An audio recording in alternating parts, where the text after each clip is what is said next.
turn off the phone. You might want to bring it for safety, but just turn it off, throw it in your backpack and forget about it. So you're not distracted. So you're out there in the moment, really experiencing nature. Even a 3 hour walk with the phone off is amazing. I can't stress this enough, just how important it is to disconnect and then walk out there into nature and reconnect with ourselves. Welcome to Wild Development Studio. Join us as we venture into the breathtaking realm of wildlife arts and untamed adventures. With captivating stories from the field and ideas to dive into the visual arts, we'll ignite your passion for conservation.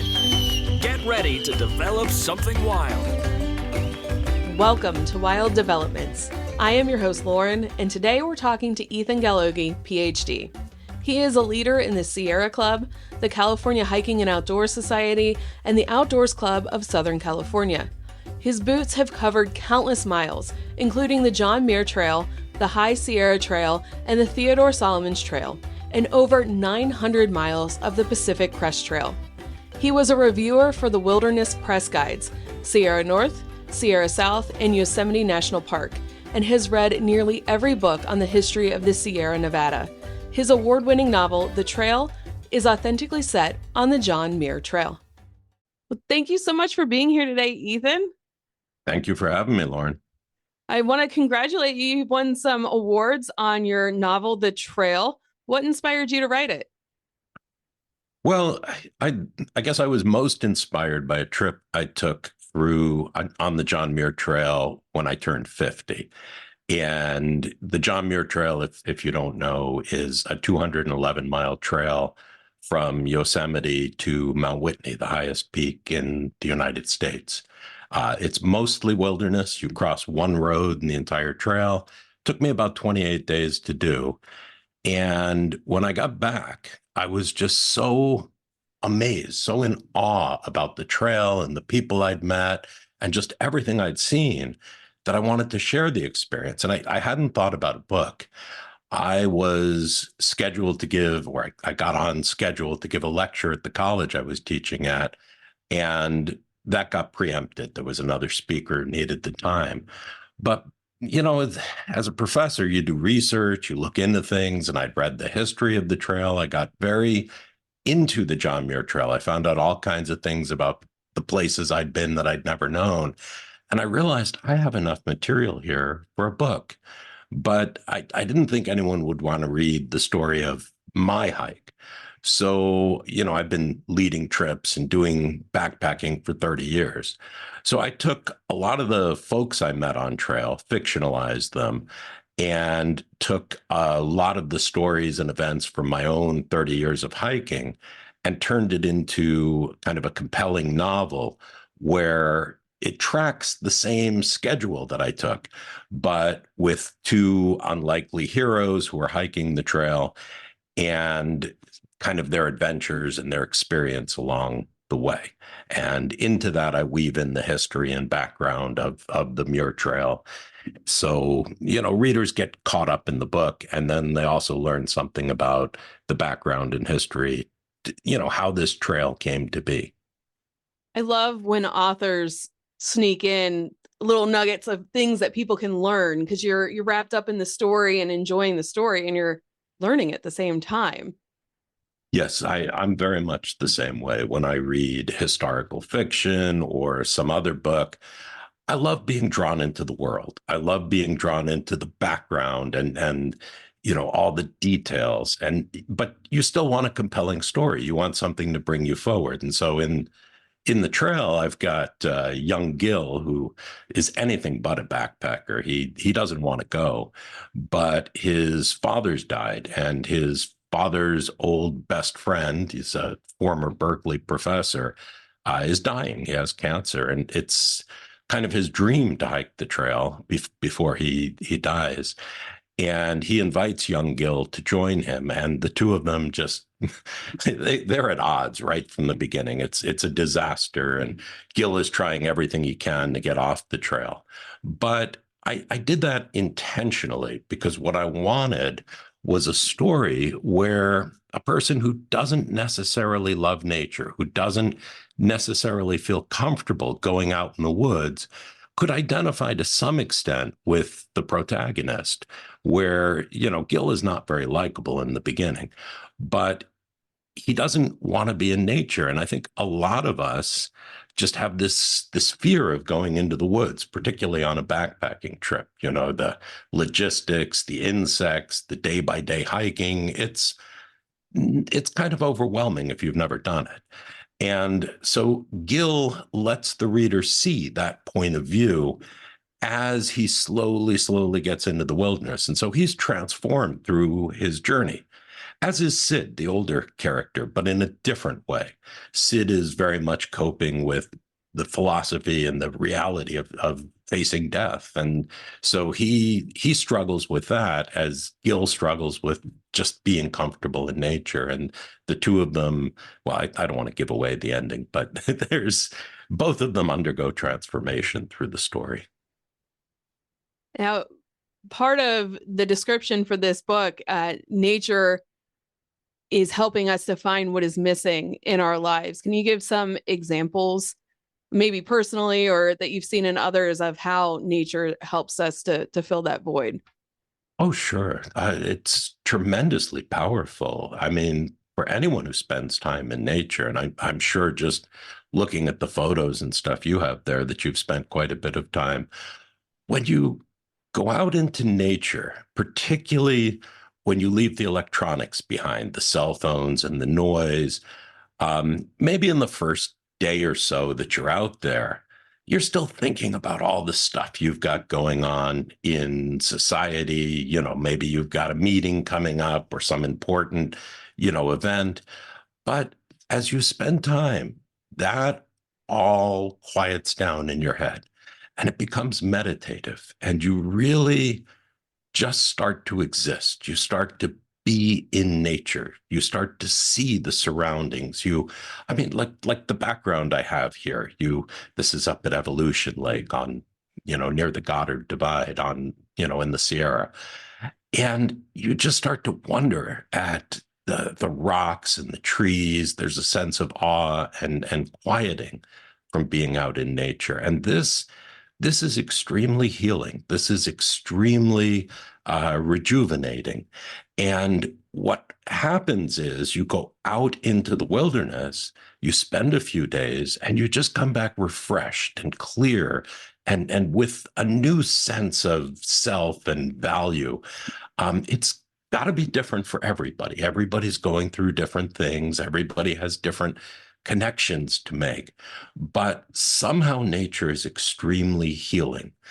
There's been a lot of studies on this. There are people with, say, post-traumatic stress anxiety who are given a natural therapy that the Japanese call it forest bathing, where you go into nature and you come back less stressed, more connected, more healed. It's incredibly transforming, and that's something I wanted to absolutely capture with my novel, was just how, like Gil starts out, he's very stressed and disturbed and has no direction. And by the time he comes out, all those issues have been resolved for him. And I very much am the same way. When I was in graduate school, very intense. We were studying physical chemistry and, a lot of equations and stuff going on in your head and just very stressful. And I would take weekends and go backpacking. And, I wouldn't think about anything to do with my research or my work. But when I came back, I was refocused in a way that's just amazing. I mean, you must have experienced this yourself, Lauren. Absolutely. The hustle culture is so real, and it sucks you in, and you think that you need it, and it's like an addiction. You have to keep going, you have to keep going, you have to keep going. And we don't need that. Like when you're out in nature, you just have to be.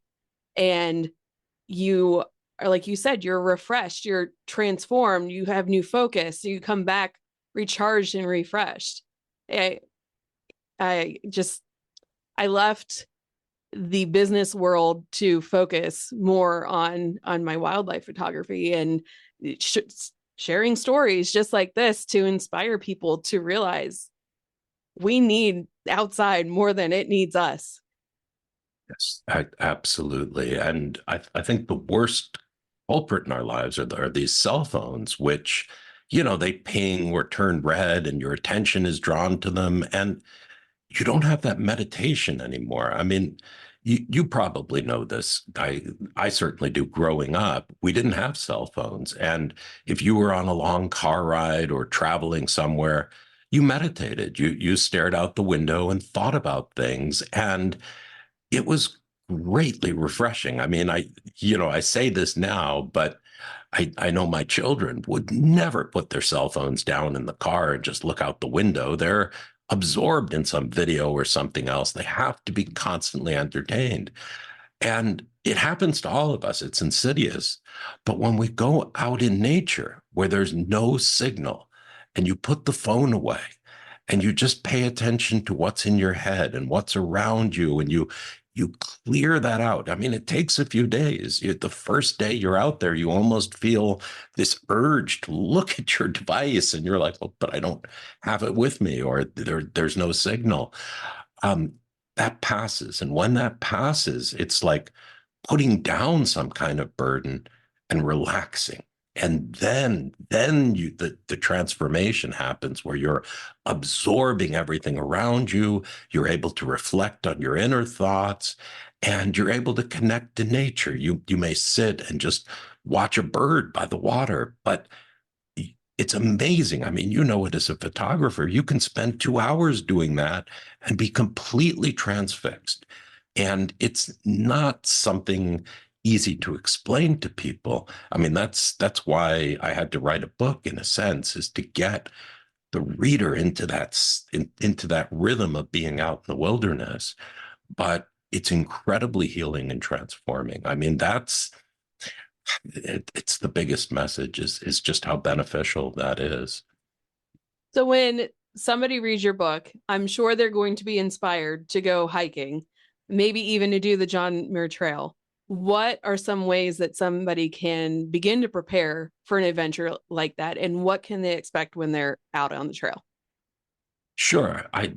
Well, first I would say do not attempt the John Muir Trail as your first hike unless you've got a good buddy or guide to go with who's experienced and knows what's what, because it's a little too long. And, like Gil in my book, you're going to make mistakes. The first time I did the Muir Trail, I had 30 years of hiking experience, but I had never done a long trail. I'd never been out for longer than about 10 days. And I brought way too much gear. My pack was much too heavy. It was tough. I mean, at age 50, I went in carrying over 50 pounds of gear, which for a weekend trip, yes, you can do. But for something like this, where you're going up and down 3,000 feet a day, that's pretty tough. So I would say to anybody who wants to get started, start with weekend trips. Find some local place that has hiking and camping and backpacking, or even car camping. But go out, take day hikes, get your equipment together, spend some weekends, figure out what works for you, figure out what you need and don't need. There are some excellent forums online. There's some, like on Facebook, there's ultralight backpacking, which will teach you how to reduce your pack weight, because the lighter your pack, the happier you're going to be, right? The less you've got to carry, the more it's just pared down to your essentials, the easier your trip is going to be. And then start doing some longer trips, some 3 days, some 5 day, and then build up to some of these long hikes. I mean, you can go all the way to stuff like the Pacific Crest Trail or the Appalachian Trail, which are months long. I mean, you could spend 3 to 5 months on those trails, but you want to build up to that. You want to start small, get used to it, learn what works and what doesn't. I mean, it would be horrible to go out on a long hike and have never tested your footwear and end up with all kinds of blisters, or have the wrong food or the wrong tent. And, it could be a total disaster. So, in my book, it's funny. Gil brings a lot of the wrong stuff, and it's sort of a point of humor. But it's also on me because when I was younger and even on the Muir Trail, I brought much of the wrong equipment. And I've had to learn over the years how to reduce pack weight. So, start small, go bigger slowly. I am a chronic overpacker. What tips do you have for somebody who wants to pare down? So they always talk about the big three. And the big three are your backpack, your sleeping bag, and your tent. Those are the heaviest items most people tend to bring. Now some people bring a lot, too much food or a heavy kitchen. But those three are the big three. So you want to look for a light pack, and you don't have to look too hard. You go to an REI, for example, and pick up an Osprey. Those are pretty light, a couple of pounds. When I started, my pack was 6 pounds, and I didn't think anything about it. I just thought that was normal until I looked into this, and then I discovered that there are sub 1 pound packs out there. You can save 5 pounds by getting a 1 pound pack. So, I mean, that's huge. But the lighter the pack, the less support. So there's a compromise too. When I was out doing the desert section of the Pacific Crest Trail, I had one of these light packs, and I'd forgotten about the water, how much water you needed through the desert. And when I loaded it up with water, it became terribly uncomfortable. And I went back to a 2 pound pack that I had. But I mean, that aside from that, you can go in REI and find an Osprey or a Gregory, one of these lighter packs, and that should do really, really well. The sleeping bag is next. Again, if you get a down bag, a light bag, or a quilt now is very popular. Enlightened Equipment, for example, makes a very nice quilt, but you can get a very light down bag in the 1 pound, 1.5 pound range. They're expensive, but they'll keep you warm and they won't weigh you down. And you just have to make sure you keep it dry in your pack. You can just stuff it into a trash bag, for example, will work great, and they're quite light. And then the tent, you want a light tent. And again, you go into REI, a lot of those tents will weigh 3, 4, 5, 6 pounds for a tent. It's crazy. But there are other brands on the market. I carry a Durston X-Mid, which is you have to purchase it online, but it's a trekking pole tent. It's very lightweight. It's just about a pound, pound and a half. You use your trekking poles to set it up. Big Agnes, I think you can buy in REI, makes a very light tent that I think is about a pound, pound and a half. And those three things, just getting the light backpack, tent, and sleeping bag will drop your pack weight tremendously. And then you can focus on, getting lightweight cooking equipment and everything else. But those are the place to start. Again, I'd start on backpacking light. They have tremendous number of suggestions and people who will tell you, hey, you post what's in your pack, and they'll say, oh, you could replace this, and that. And I've gotten tremendously helpful advice from the folks there. You mentioned trekking poles. Is that something that you use? Yeah, always. I'm as I get older and my knees get weaker, particularly on trails like the Muir Trail where you're going up and down so much. Yes. And then, they become my tent poles at night. So I do. Not everybody uses trekking poles, but I find them incredibly helpful. I was talking to somebody else that uses trekking poles too. I'm going to have to look into that and to that tent. That sounds really fascinating that you can use those poles to help build the tent.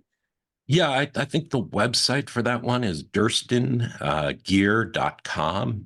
But if you just Google the Durston X-Mid, X-MID, wonderful tent. I can't say enough about it. I've owned, God, maybe 15 different tents over 30 years, and it's by far my favorite. It's really, really well designed. Very cool. Now, you did mention water, and then on the John Muir Trail, because I'm more familiar with the AT, and I know they have certain stops along the way where you can relax, clean up, get some fresh water and stuff. Do they have that on the John Muir Trail? Well, not like the AT. They're There's only one shelter, as it were, on the John Muir Trail. There's the Muir Hut, a stone hut up, actually up at the top of what's behind me here, up near the Goddard Divide. Beautiful stone hut, built in, I remember, the 30s or 40s. But there are no shelters on the Muir Trail. There are no bathrooms. There are no pit stops. You've got to bring a tent. You need a bear can. There are black bears out there. And you stop at streams, you stop at rivers, you stop at lakes. There are plenty of those. And you use a small water filter and you clean the water and you just bring it with you. And I'd say every couple of miles you'll hit water. So it's not particularly difficult to get water on the Muir Trail. It certainly was along parts of the PCT, but not in the Sierra. Sierra has quite a bit of water and very tasty. Huh. Okay, the first time you used a water filter, was it a little unnerving? No, why would you say that? I'm nervous grabbing water from, a lake or a stream and running it through I guess you're putting a lot of faith in that filter. Well, actually, it's an interesting question. When I started backpacking, not a lot of people filtered. The water was clean. If Oh. it's coming out of a spring or out of a river, I mean, unless somebody's polluted upstream or something's died in there, the water is very, very clean and tasty. And I know plenty of people who don't filter, Oh. but the problem is, as more and more humans go camping and have poor hygiene, unfortunately, a lot of these streams and rivers have become infected, particularly with Gerardia, which is kind of like a little amoeba that gets into the water. And if you get that, you get incredibly sick, and you well, it's very uncomfortable. So these water filters, they're designed to remove the Gerardia and other bacteria from the water. They have tiny, tiny microfilters, and you push the water through either by gravity or by pump. And when it comes out, that's all been removed. It's very clean and it's quite safe as long as you use it properly. You don't take the clean end and dip it in the water or something. So no, I've never had any issue with those. I find I've been using them for years now, and they work quite well. And there are a number of very reliable brands. I think Sawyer is probably the most popular among the PCTers. I like Katadine's Gravity Filter. I feel like I'm advertising a bunch of backpacking gear here. I should pull up my book too, I guess. But Yeah. no, there's a ton of good stuff out there. I would not be concerned at all about that. Good to know. My husband got me it's a water bottle filter thing. You put the water in and then push it through the filter. Mhm. And I have yet to try it, but now you've inspired me. I will try it. Yeah, it's probably a Sawyer. And the East Coast, I don't know. There may be more issues with the water, but when you get up in the Sierra with the granite and the rocks, there's nothing above you. So, I mean, the water is crystal clean and sweet and just it tastes good in a way that you forget how good water might taste. So, I mean, it's a funny reason, but it's another reason to get up there is to taste the water. And I've got to say that stream water, particularly spring water or stream water, when it runs over the rocks, just has that mineral flavor in it that I mean, it's incredible. Now I'm gonna have to travel out there and try the water. So you mentioned people on the trail, and the more people we have out there, the trail can get a little dirty and things can happen. What are some ways that we can be good stewards of the trail while we're out there? Well, so it's not the most comfortable topic, I suppose, to bring up, but the biggest problem with pollution in a wilderness area like the Muir Trail is human waste and people not properly disposing or burying their waste. When you're When you're out on the AT, for example, there are shelters, there are bathrooms. You've got none of that in the Sierra. And so you have to go off trail, particularly away from water. You have to dig a hole and you do your business in the hole. And then the thing that a lot of people don't comply with necessarily is now you're supposed to pack out your toilet paper. And a lot of people just won't do that. It's a little bit gross to put it in a bag and carry it with you. Um, but there are a lot of people who don't do that. And unfortunately, a lot of people who will just, they'll pee by the trail, they'll wipe themselves, and they'll toss a little tissue out there. And so you walk on this beautiful, pristine wilderness, and then you pass a piece of toilet tissue. It's very disturbing. But when you bury the tissue, unfortunately, sometimes animals will come and dig it up and scatter it. And that's how stuff like human waste gets into the water system. So a solution, and it's not for everyone, but I've adopted this and I think it's wonderful. They now make backcountry bidets, like the squirt toilets people use in France and Japan. There's a little attachment you can put on a water bottle. And instead of using toilet paper in the wilderness, you can wash yourself with a backcountry bidet. It's a very lightweight little thing. And you come out clean and you don't end up having toilet paper to dispose of. You just sort of air dry and move on, or you have a little towel to pad yourself with. So it's not, it's a funny topic to bring up. But I would tell anybody who's going off in the wilderness, bring a little TP and get one of these little bidets and try it. See if it's for you. I don't think it's for everybody, but the people I know who've started using it are adamant about it. It's almost like a cult. People like swear by them and love them, and they're wonderful. One exception is if it's a really cold night and your water gets cold. That's when you want that backup paper. When you can't clean your back country with the back country. Yeah, well, you can, but it's cold. Yeah. Oh, gosh.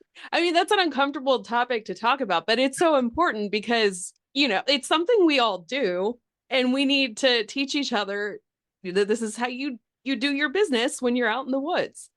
Yes, or you carry like a double Ziploc where you put your paper and you dispose of it when you come out. And some people burn it, but you're not supposed to, because that also scatters it and it's not hygienic. So yeah, it's a funny topic. But it's an important one. Mm-hmm. Now, what has been your favorite experience out on the trail? Do you have like one highlight moment that sticks with you? Wow, that's such a challenging question. Well, it's probably a mixture of wildlife and just awe. I mean, there have been some places I've hiked into that have been so fantastic that I've just sat down and gazed at it, sometimes for hours, where it's just so incredibly moving. But then there's also the wildlife. I was hiking up near Granite Pass. I came over the pass, and there was a mother bear with two cubs, and the cubs were blonde. I mean, they were almost white, not white, but they were sort of golden blonde. And it was just amazing to watch the mother and the two cubs walking and the cubs sort of trailing off and playing and all this, and just out there. I mean, I just sat down and, I tried to take photos, but I only had the iPhone and they were too far away.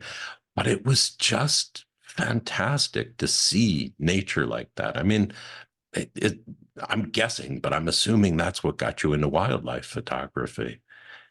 Oh, yeah, because you get to be up close-ish without being up close. I have this giant 600 millimeter lens that I take out with me, Wow. and Yeah, and that's how I got that bee picture right there. I was pretty far away from it, but it looks like I was way up close. Yeah, I love the wildlife, and I am trying to make it more normal for adults to talk about what their favorite animal is. So I want to ask you, what is your favorite animal?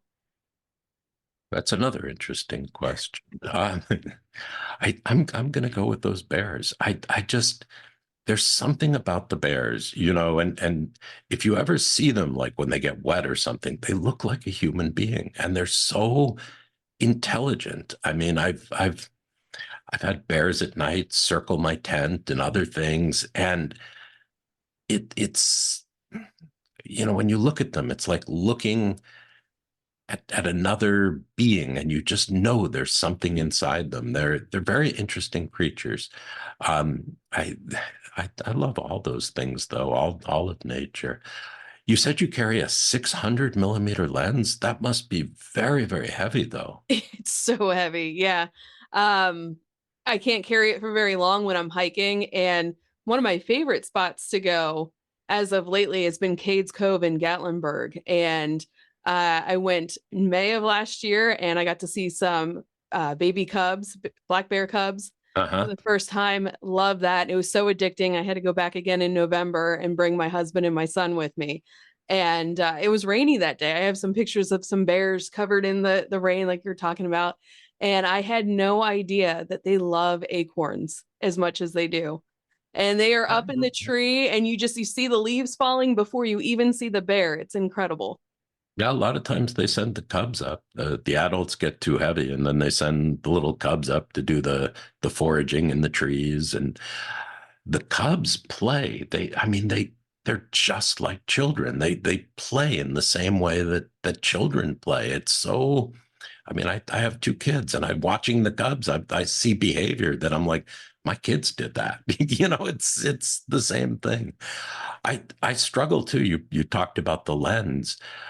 I when I sat, I remember not being able to take that photo of the bears. Just, the zoomed in iPhone photo so fuzzy. I ended up getting a Sony. I think it's we're talking about equipment again, but I ended up getting a little Sony with a zoom lens, and it's a 1 pound camera. I think it's the RX. I forgot the name, but it has a 200 millimeter zoom, Oh, which nice. is not six, but for backpacking, it's enough. It's enough to get a bird or a bear or something that you see suddenly that's just a little too far away for the phone. So that's been my compromise for photography, and it's worked out pretty well. But, like we talked about earlier, every pound starts to count after a while. And so, yes, I have seen people trekking with I've never seen a 600 on trail. I've seen 400 millimeter lenses. And maybe for people who don't know, those, a 600 millimeter lens is one of those giant birding lenses. It's very heavy. I Mhm. think 5, 6 pound lens, maybe more, so I'm gonna have to weigh it they're now and big. find I out. know. I mean, that's it's serious. But if you're into that kind of thing, that's you need that kind of equipment. Hmm.